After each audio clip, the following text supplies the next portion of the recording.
Good morning, everyone. Welcome to Good Ideas at Chats with Chefs. This morning we've got Judy Friedlander from University of Sydney to talk about her BandB Highway. We've also got Liz Powell, who's the Habitat Officer of the City Council. I hope you enjoy. Please give them a round of applause.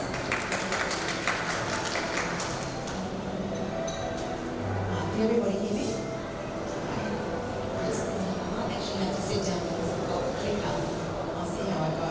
So thanks for coming, and today we're talking about what's happening with biodiversity and in particular what's happening with insect decline.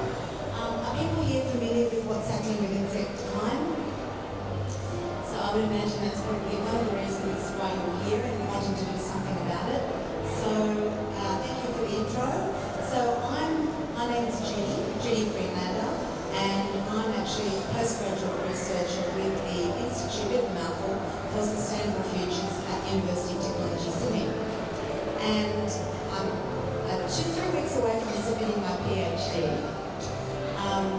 And I'm very interested in how to engage people with environmental issues. And of course, it's not easy a lot of the time because it's so overwhelming. When I say we, I also started a not-for-profit about 4 years ago called FoodFaith, bit of a mouthful, and it aims to engage people with sustainability. And we only launched the BandB Highway in December, and since then it's really taken off, which is so positive, and I'll tell you what it is and what's So the BandB stands for Bed and Breakfasts for birds, bees, and biodiversity. And you can include butterflies and bats as well, if you want. And so basically, that is the visual work. Thank you so much. So we'd heard about something similar overseas. A few cities around the world have implemented these pollinator passageways. One's called the Honey Highway, and there's one in Oslo, there's one in Belfast, Vancouver. I just read recently that London, and I think New York is also starting to come up with these ideas where they create these corridors for pollinators. So the idea is that pollinators obviously are experiencing collapse or rapid decline, and the main reason is because of habitat loss. Later on I'll explain the other reasons too. So of course it makes sense that if you create these B&Bs, rest and respite areas with pollinating plants and say insect hotels and native stingless beehives, then you can create these strategic rest points along the way. Now in terms of biodiversity and decline, there have been some very alarming studies that have come out quite recently. And in fact, they've reached the front pages of newspapers and BBC News, etc., which is good because people need to know. Very alarming. So there was this huge international study, and what I find, the statistic I find particularly or extremely concerning, is that if we continue with the loss of insects, which is a linear rate of 2.5% per year, if you extrapolate that, it just doesn't sound believable, but if you extrapolate it, it could mean that decline of all insects in 40 years. So, I don't know if people have heard of bee collapse. Has anyone heard of bee collapse? And by the way, I will be coming up with some better news later, but a lot of the research also shows, and that's part of what I've been studying with my PhD, is that if people don't understand the severity of the problem, they won't do anything about it. But what's equally important is the left hand has to tell you what's happening, but the right hand has to tell you what to do about it, because otherwise we're all just going to curl up and not do anything about it. So bee collapse is something that connects to the honeybee, or European bee. And there's a little mite called the varroa mite, and that's been responsible for bee collapse, colony collapse around the world. And Australia and Fiji are the only two countries in the world that don't have bee collapse. And they unfortunately say that a lot of people say it will happen here as well. So what we are actually doing is creating something in the urban environment. So the next one, thank you. was just going to mention, just in terms of those stats, I mean, I'm of an age where I remember driving around and going to the country or even coming back from, the outskirts of Sydney, and on a particularly windy day, seeing lots of insects on the windscreen. I don't know if anybody remembers that. And funnily enough, academics will talk about that as a term, an anecdotal term, because a lot of people might be impressed by academic research, but a lot of the time people want to relate to it themselves. What am I seeing in my environment? I mean, I certainly remember as a child collecting zillions of cicadas and seeing ladybirds everywhere and a much greater variety of birds. So I'm sure a lot of us have got those similar experiences. So yes, thank you. So yes, as I said earlier, other research shows that there are 4 main causes of insect or pollinator decline. Number 1 is habitat loss. Number 2 is chemicals such as fungicides and pesticides. Number 3, other predators. And number 4 is climate change. They're all connected.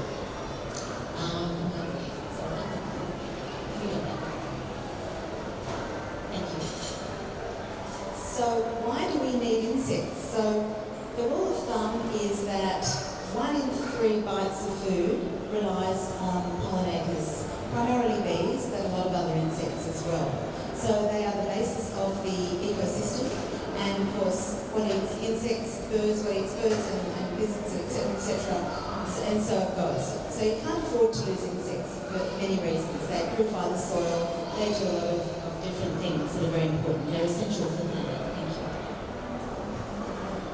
Now, as I said, I think it's important to explain the connection between bees, bee collapse, what we're doing in the urban environment, because, and rightly so, people will think, well, how can an urban initiative help with bee collapse or other pollinator collapse? So yes, it's true that our agriculture does rely on pollinators, and in particular the European bee is very important. But there's some very interesting research and evidence-based international research which shows that urban areas can actually be biodiversity hotspots. So we have, of course, the outskirts of cities like Sydney, and we have encroaching urbanisation, and we have monocultures. And that's not very good for biodiversity. But what urban environments can do is create habitats that can encourage that biodiverse insect and pollinator life. And there's some other really interesting research happening even in Australia, which shows how important the native insect pollinator can be to enhance the pollination by European bees. Now, of course, if you think about it, up until a few hundred years ago, we didn't have European bees here. And so it's just so important that we still encourage what is unique and native to our environment. So we started the BandB Highway, it was only December, and it really seemed to generate, no pun intended, a buzz. And I think because it's a positive initiative. And so in only a short 5 months, we've received funding from 5 LGAs, local government areas, 1 federal grant, and just this week I heard about another one coming from Liverpool. And basically what we're doing is we're creating these little gardens, pollinating gardens, and putting in native stingless beehives, and in some cases insect hotels, and I can see this is brought on there. So the native stingless beehive, I don't know if anyone's seen a native bee. A native bee doesn't look like the bee that you know. It's a tiny little black, it's a bit like a fly, and it does create honey, although they call it sugar bag. Has anyone tasted sugar bag? So sugar bag is like honey, but it's a bit more lemony and a bit more liquidy.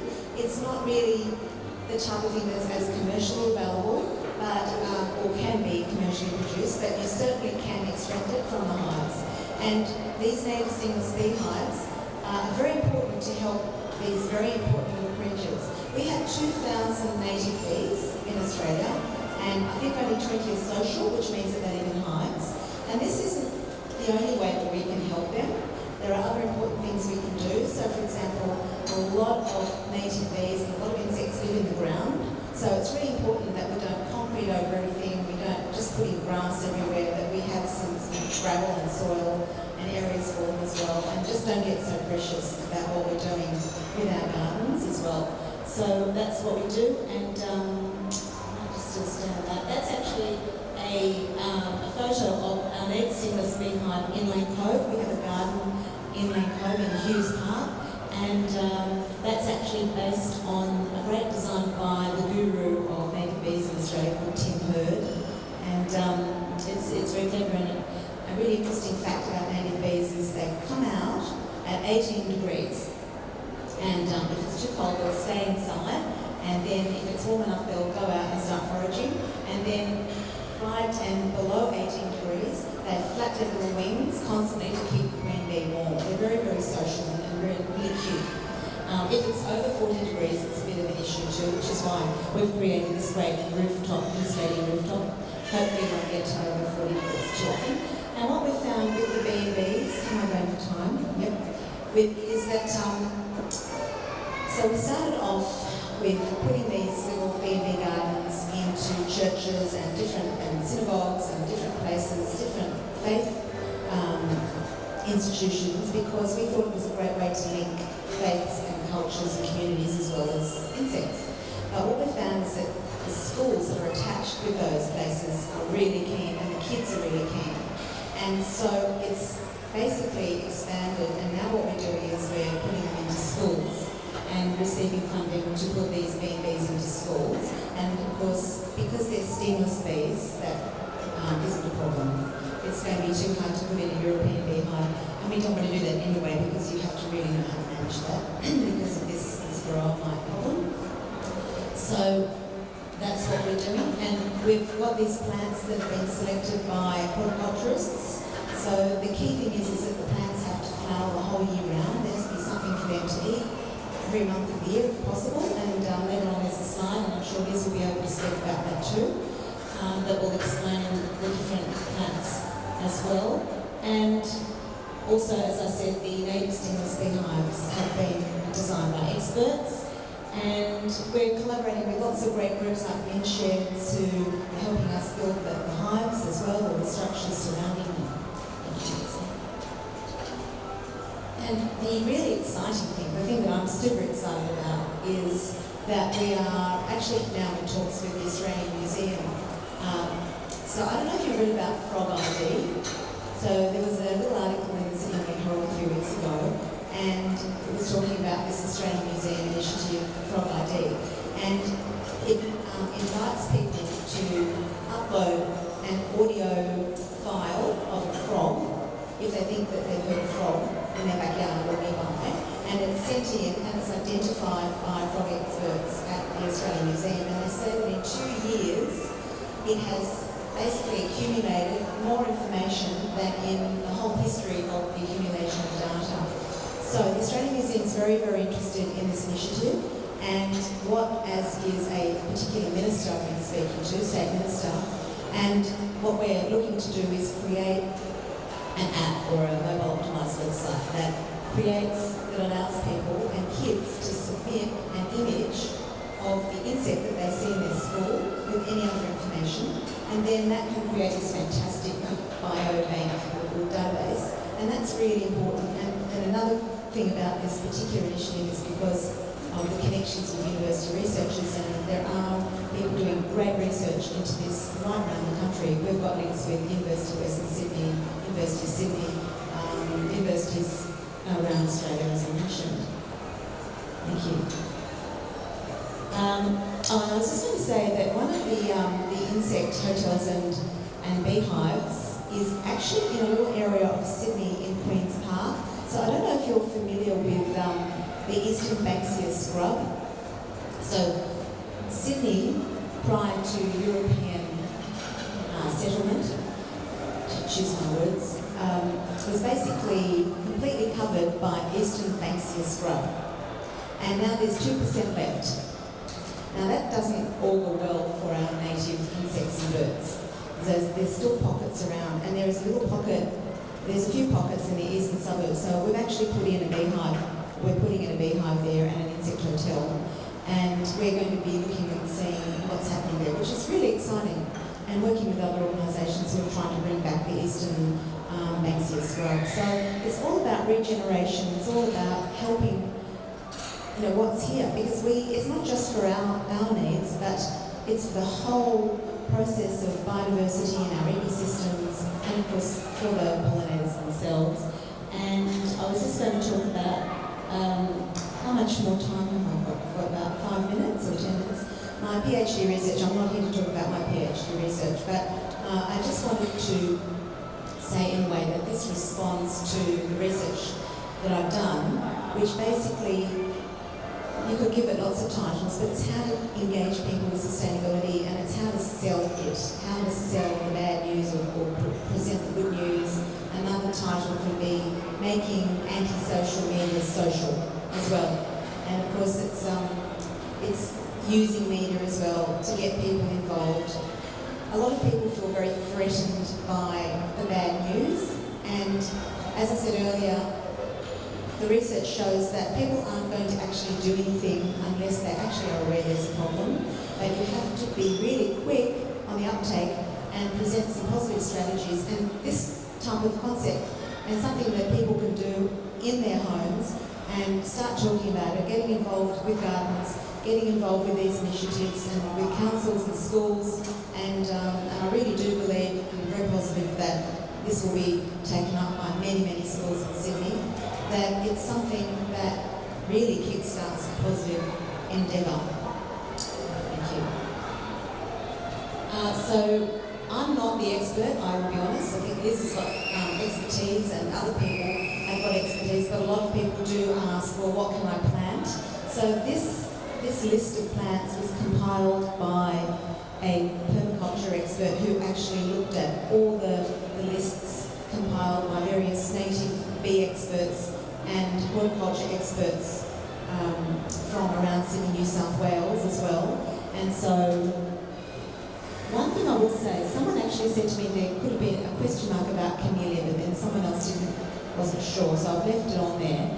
And the interesting thing is, you can see it's not a native flower, so it's not as if we have to have all native. It's important to understand that insects can be selective and generalist.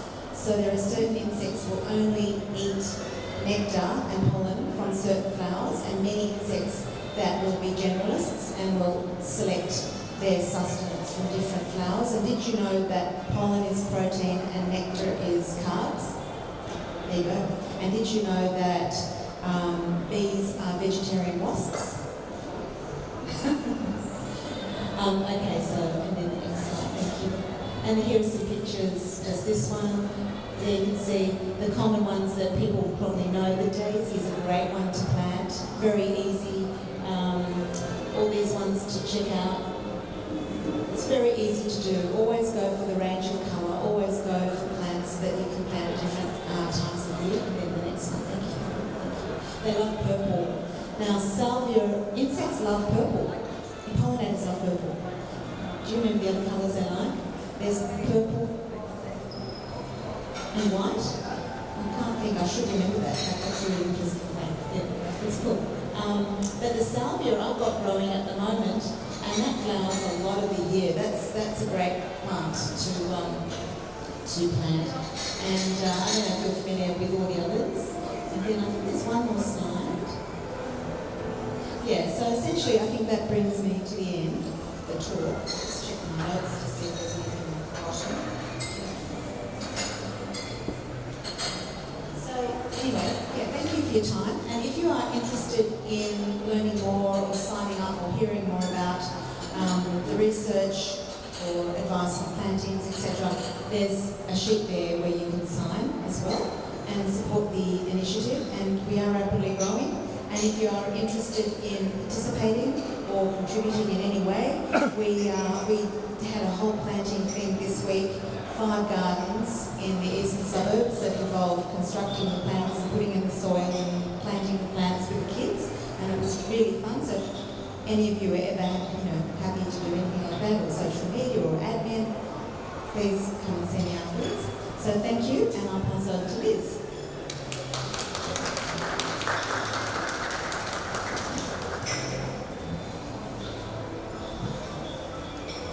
Hello everybody. Can you hear me? Good. So I'm a habitat officer for from Willoughby City Council, and really I'm here because I'm a complete enthusiast about native bees, about wildlife, and about insects, invertebrates, and the importance of invertebrates for pollination and for life cycles. One of the things we've recently done is we've got monitoring cameras which take images. When you're not around, you can set them up and take images. And I've got a series of pictures to show you which really demonstrate the value of biodiversity and the importance of a particular plant and how many different animals it feeds.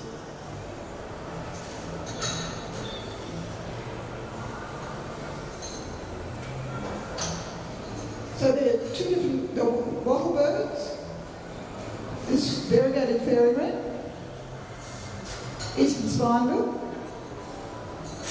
the silver eye, at night time a ringtail possum, a sugar glider, this one's a little black rat. Now these pictures were all taken over a 24-hour period of time. So that flower got visited by all of those animals in a 24-hour period, which is really quite amazing. One flower over that period of time. It shows how Banksias produce, this is Banksia spinulosa, how it manages to produce nectar continuously and supply that nectar.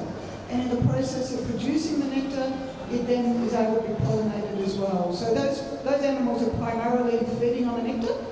I think the ringtail possum was having a bit of chew on the flower as well, but then also pollinating. So I sorted those ones encrypted this morning, so that's why it's out of sync a bit.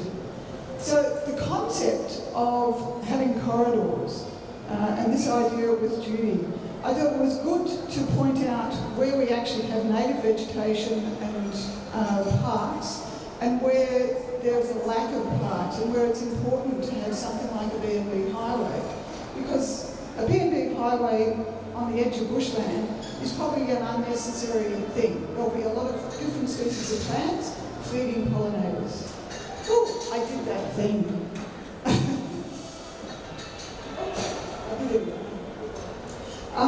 So this one shows you just the parks, a little bit easier to see, and it shows you the parks that are in Willoughby. So I can see this. So it shows parks and it shows reserves. And on top of that, I've overlaid the community gardens. So we have about 5 community gardens. I think the one in Artarmon's about to start. So they're in sequence of when they were established.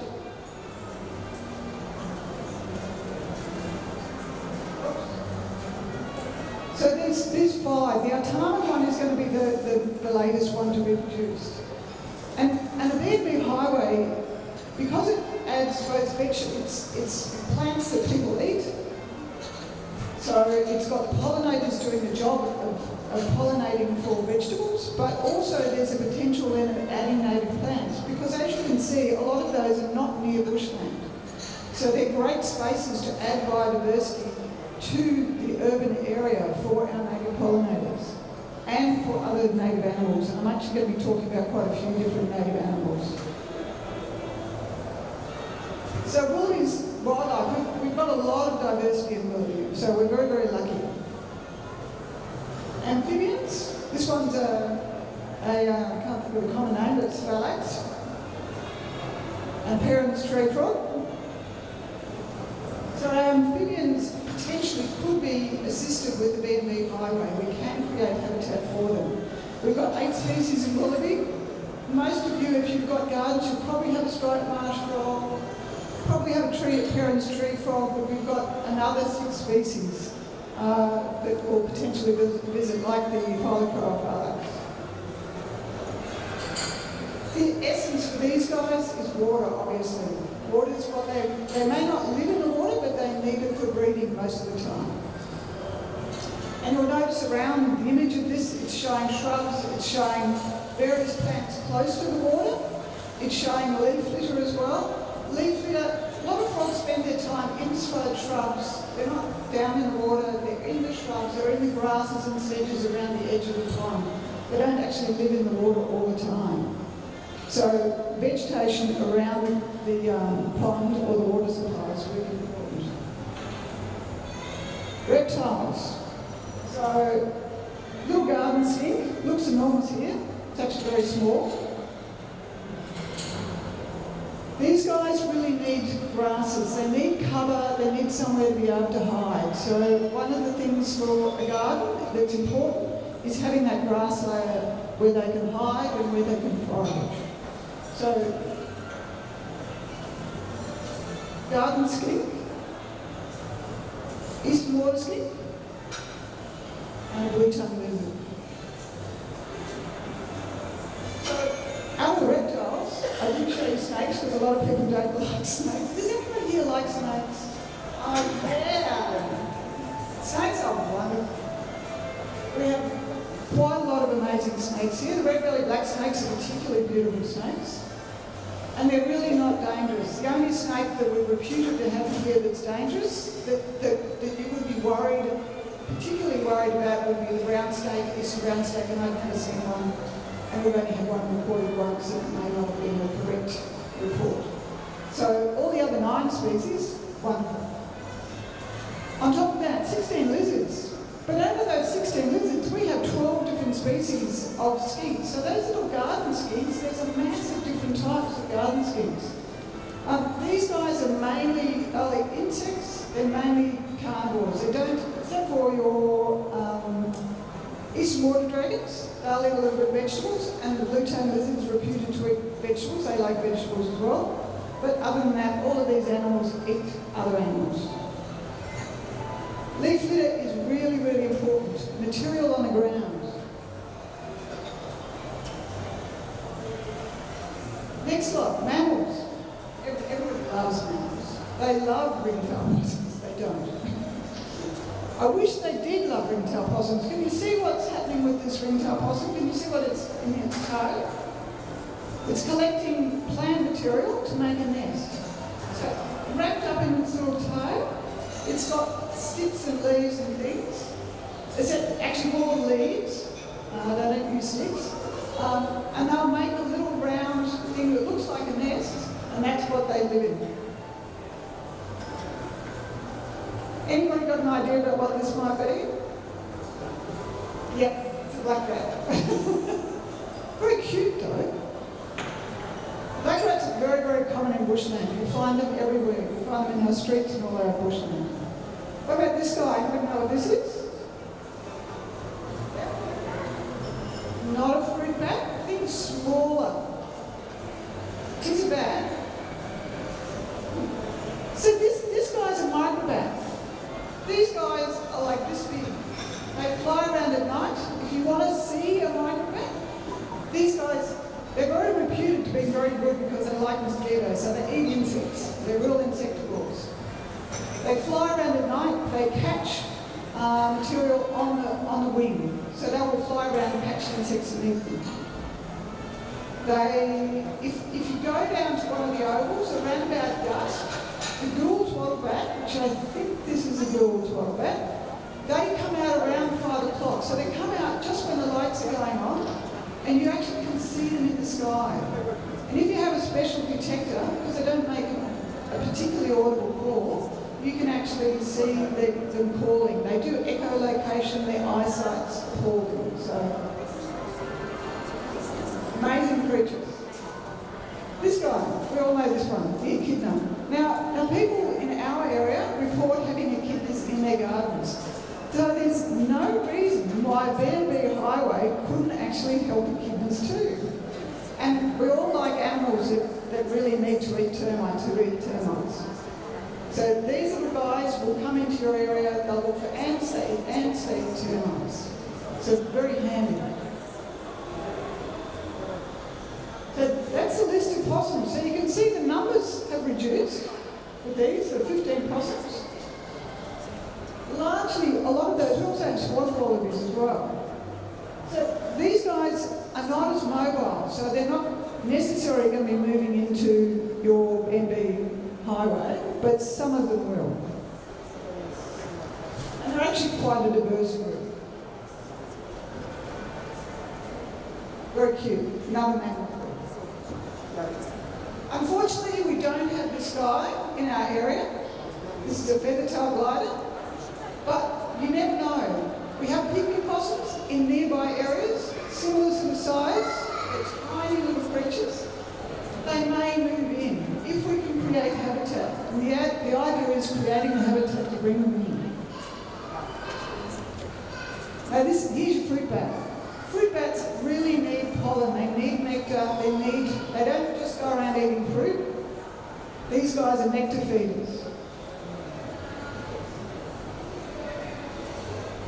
One of the things that people talk about with the nectar feeders and fly foxes, they're really, really important for the regeneration of rainforests because they will eat fruit and they will then poo somewhere else, they'll fly around, they'll poo somewhere else, and they will plant the seed for the next generation of rainforest trees. Anybody know this one? Noisy miner. This is one of the most common honey eaters. It's unfortunately quite aggressive, but yes, a noisy miner. It's also, and it's obviously needs nectar, also some insect. Waterbird. These guys you are unlikely to see, but with an improvement in habitat, you may well see. These are swift parrots. So out there at the moment, these guys have come into Australia, so they travel, they're migratory, they come up the coast, and more so inland, and they're looking for nectar and food. They'll then travel back down the coast again, so they follow the food supply. They're also endangered. So bird species in Willoughby, look at that, we've got 150 bird species at least in Willoughby.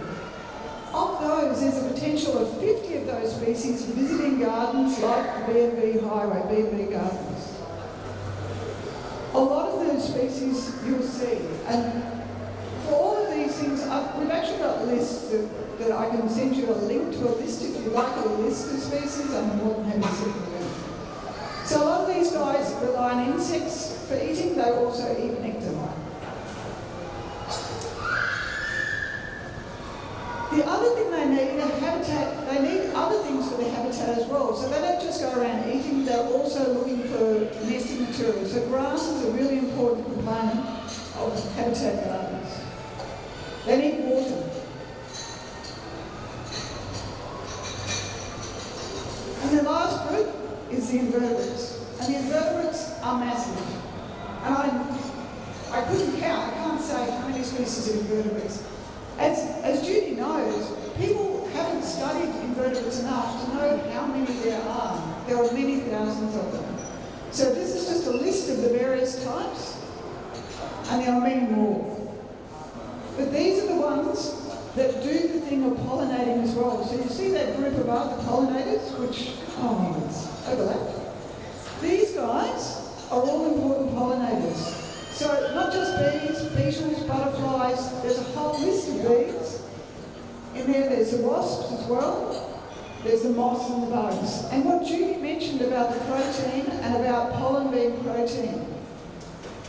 The thing that bees do, and that things like wasps don't, bees use pollen as their protein supply. If you look at wasps harvest spiders and things like that, other insects for their protein supply for their young. But as an adult, they just eat nectar. So, eating nectar, they become pollinators. And so that's the case with a lot of animals. There'll be a protein, there'll be that they eat some sort of animal in the process, but not bees. So you heard about the decline of the insects. This is a paper that was published that talks about that. What the scientists talk about is the importance of restoring habitat, and you've heard that. So chemicals obviously is important. There's a lady called Dr. Lizzie Lowe, and she's also doing a lot of study around invertebrates and the importance of reducing your dependence on pesticides to control insects. And these are some of the stats from that study. So they demonstrate the decline, as Judy mentioned. They also demonstrate that with vertebrates, they are also are declining, but not at such a massive rate. So these guys, this little guy's a masked bee, native bee, and that flower is an Angophora hispidum. And this site here, the wild pollinator count, so Judy has referenced a number of different sites. Now the wild pollinator count has been going for 10 years. This is its 10th anniversary. They ask people to go out as citizen scientists, go outside and monitor a flower just for 10 minutes in the garden. It can be a native or it can be an introduced plant, it doesn't matter. Watch that plant for that 10-minute period of time and see what comes to visit the flower. So what comes to on it. In this case we've got beetles. The hispidums were quite amazing. This hispid is in my backyard and I think I had about 6 different species of insects on that visiting those flowers. Very rich nectar. So wild pollinator count is definitely something to get involved. These are the results of the autumn submission. So over 600 people submitted stats, 266 locations across Australia, it's national. And it shows you the numbers, but it also, I think what's really great, I'm going to try and use this laser. No. 274, the blue banded bee, really common bee. Other bees, they're other native bees. So really good stats for showing the number of other native bees that people are seeing, but also then all the other insects as well. This study asks you to identify to this level and share photos. They don't want you to have to try and identify things because it's so hard. But if you share photos, then they can identify for you. So it's a great thing to do. So, BandB Highway, not just providing food, also providing water, shelter, and materials. For the insects, they've got life cycles. You're experiencing that life cycle in different forms. People don't like caterpillars, but butterflies are beautiful. Accepting the diversity of insects and understanding that when you see something on a leaf, it could be a good bug that you want in your garden, and so it's a good bug, but it's got various forms. So becoming familiar with those forms is really important. And something like the BandB Highway is an opportunity to do that, particularly when people come together. They get to learn from one another. It's really, really good. The other thing that's really important, particularly for our native bees, is soil. So the blue banded bee, not on this particular selection, it in particular likes dry soil. So when you make habitat for those, you're using soil to make habitat for them. And I'll be able to show you the little hotel later. Leaves and sticks are also important. Blue banded bee at the top. Those guys roost at night time on sticks outside. So they don't live inside the nesting site. And so they need you to leave that dry material sitting up in the garden and not to trim it all off. You can see other insects as well that use sticks of the tree. Timber is something that people don't associate with insects very much and wood bugs. These little beetles spend their life cycle inside a log. So part of that life cycle, sorry, not the whole thing, is inside the log. When the finger beetle comes out, it's then visiting our pollinators, visiting our flowers. Nectar and pollen. And so, but the largest emphasis, and I think that's the thing with this, we've really become aware of the importance of pollinators. We were concerned for the honeybee, but what we realised is there's a whole stack of other insects out there as well that we can become familiar with that do that job too, as Judy said. So I'll just go on now just to describe some of the resources for you. So you can get plant lists from this particular site here. And it's our Indigenous plant list. I actually have some here as well. The other site that I found very good, if you're looking for what plants you should put in your garden for your pollinators and for that diversity, plants that produce a lot of nectar are a good thing. So this ag note that's available online. If you take a picture, you search for that exact title, you'll find it online. That one actually describes what plants produce a lot of nectar, what not so much, what produce a lot of pollen. So it's very handy. Pollinator plant. So the other considerations you consider with the invertebrates and with the birds. So birds can see red. Insects can't see red. It's more of a differentiation. So the insects can't see, they don't tend to see red. They're not going to see, particularly bees, and the greens are missing. So diversity of plants, diversity of pollinators. So you need those different pollinators. Flies, see more cream colour, moths and white. And moths, of course, are a nighttime species. The other thing to consider is the diversity of plants. So what you want in your garden is a diversity of species of plants with lots of different characteristics. So you're looking there, beetles really like stronger, more pungent smells. That's what they'll be attracted to. Your bees and butterflies like sweeter smells. Flower diversity, different shapes. Bees, the native bees come long-tongued and short-tongued. Long-tongued bees can go down into the tubes of flowers to get the nectar. So they're going to pollinate those long tube flowers. So will those long-beaked birds. Then there are other bees that are generalists, like the sugarbag bee. It's a generalist pollinator, little flowers, it will come and pollinate, but it can't go down those tubes. The other thing that's really important is to give enough food to your pollinators. So you want a density. So make sure that you've got enough of a particular plant. The plants, the introduced plants, as Judy said, the blues, the purples, things like that are really good insect attractors. But so are a lot of our other native plants. So this is a group of the native plants. So I've described them in groups because that way you get an idea of the vivacity of the pea flowers. Dianellas, fantastic plants. Blue banded bees love them. So do a lot of other bees. The Boronias or Rutaceae, they have smelly leaves. Myrtaceae, that's where you get your eucalypts. There's three. The Kunzium, and the Angopha hispida. Angopha hispida is very, very high in nectar. These ones, a lot of you have seen, the Hibbertias. The little grevilleas, these small spider-flowered grevilleas are very, very good, particularly for our native bees. If you want to support the native bee populations and other native animals, these little grevilleas rather than the big ones. This one, Ponderus, beautiful plant.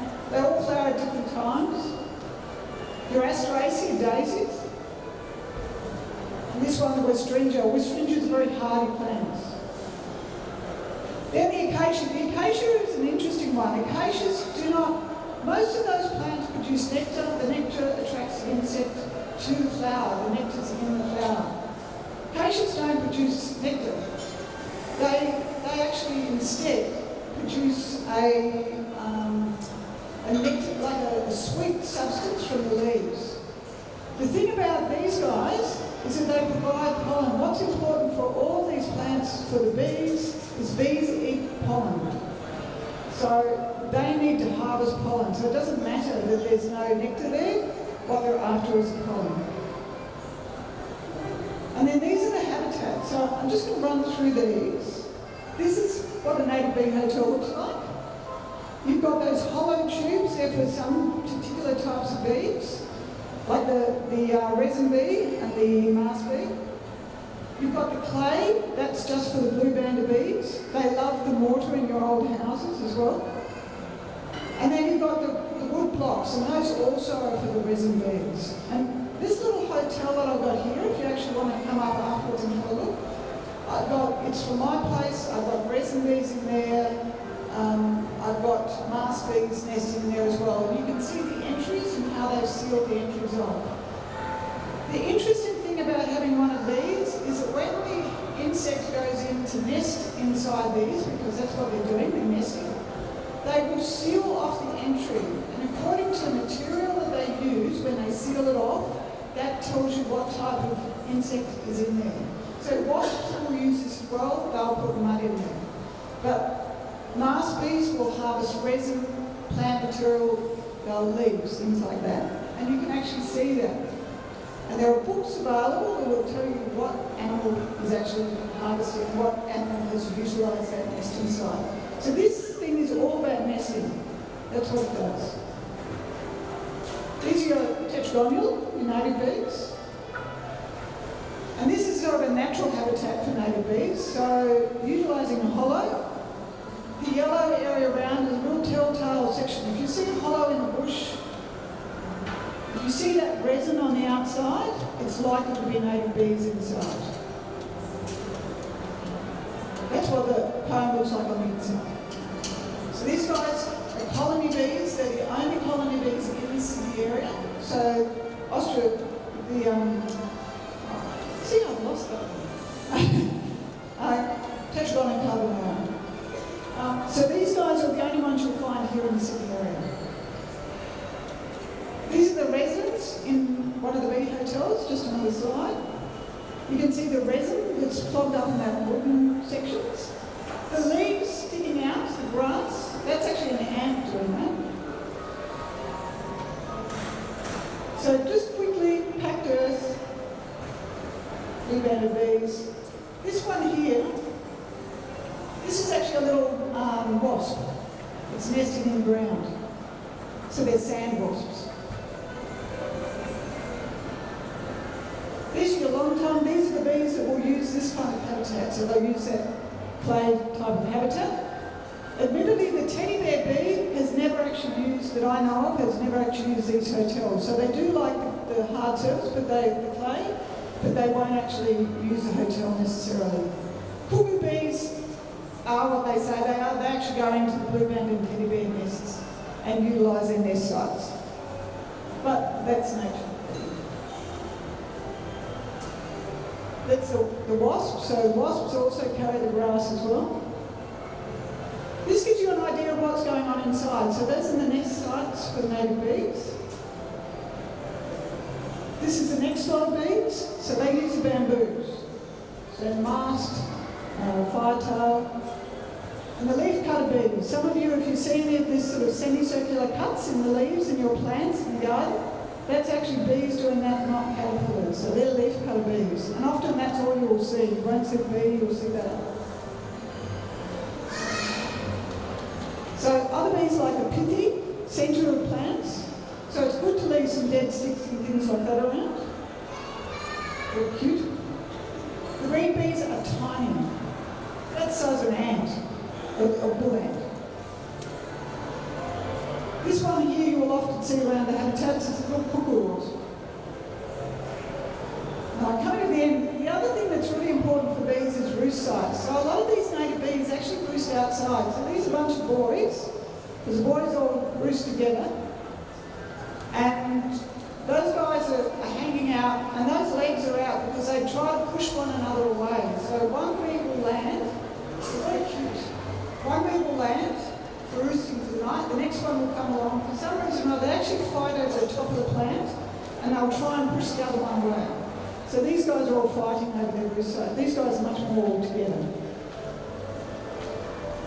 So one of the essences for us, from the point of view of diversity, even in your own garden, but anywhere else, is to try and avoid using pesticides. Because you don't know what you're killing, because there are so many different types of small insects and larvae that you can't see. So put away the spray. There you go. This little guy emerged from this hotel. This is a little resin bee. We could hear him chewing away at his little hollow.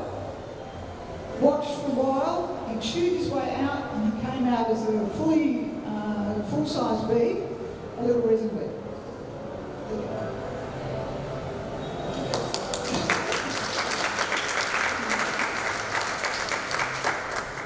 So, up here, we also brought along some plants today, because we want to encourage you guys to be able to put something into your garden. So, all meant to come along, you'll see that there's quite a variety of plants. Some plants probably better in sandstone. So when wildlands come up, we've got the lists here for you if you're interested in being involved in the BandB Highway, and the plant list here as well. And if you want to know anything more about the wild pollinator count, I'm joining with Scott Wilson in with those little booklets that you've got there in November of this year. We're going to do a wild pollinator count. We're going to teach people, we'll have microscopes, you can see how to identify insects. It's great fun. We get nests and we get nets and the whole thing and go out. It's great fun. So have a look at that. That's on the 14th of